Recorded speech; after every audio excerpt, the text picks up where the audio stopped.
সবসময় সবকিছু নিজের ভাগ্যে হয় না। চলুন একটা গল্পের মাধ্যমে শুনি। একবার এক ব্যক্তি ভগবানকে জিজ্ঞেস করেন, ভগবান আমার ভাগ্যে কতটা ধন সম্পত্তি আছে? ভগবান সে ব্যক্তিকে জানান, তুমি প্রতিদিন ৳১ করে উপার্জন করতে পারবে।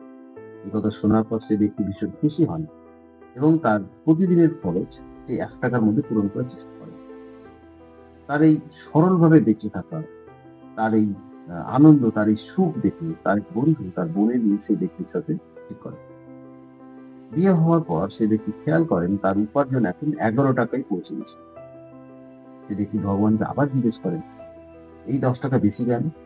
ভগবান জানান, এই ৳১০ তুমি পাচ্ছ তোমার স্ত্রীর ভাগে।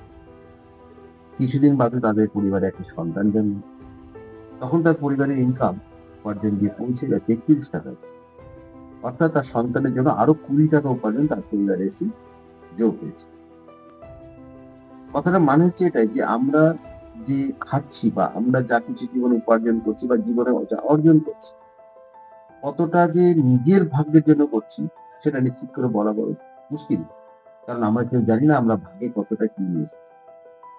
আমাদের পরিবারে কোন সে মানুষটি আছে যার ভাগ্যে আমি খাচ্ছি বা কোন মানুষটি আছে যার ভাগ্যের জন্য আমি হয়তো জীবনে গ্রো করছি বা উপার্জন করছি আমরা কেউ জানি না।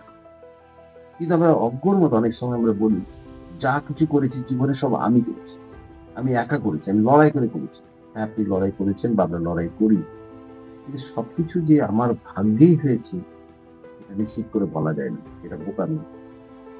আমাদের পরিবারের কোনো একজন মানুষ, কোন ২ জন মানুষ বা পরিবারের সমস্ত মানুষ তাদের সবার ভাগ্য যোগ করে আজকে আমরা যে জায়গায় আছি, সে জায়গায় পৌঁছেছি। সুতরাং সকলকে সম্মান দিই।